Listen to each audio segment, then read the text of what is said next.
How to add Doordash to Carplay 2025. You won't believe how often this question comes up.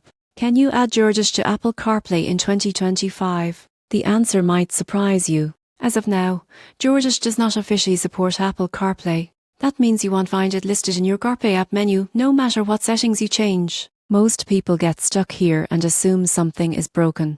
But here's how drivers actually work around it. First, make sure your iPhone is connected to CarPlay normally. While driving, you'll still receive Doordash order notifications on your phone. When a notification appears, you can safely pull over and interact with the Doordash app directly on your iPhone. Some newer vehicles allow limited notification previews on CarPlay, but full Doordash navigation and order management still happen on the phone. For navigation, Doordash integrates with Apple Maps and Google Maps. Once you accept an order on your phone, tap Navigate, and your route will automatically appear on CarPlay using your preferred map app. The surprising truth is that Apple restricts food delivery apps on CarPlay for safety reasons. Until Doordash releases official support, this is the only reliable method. In 2025, knowing these limitations saves you time and frustration on the road.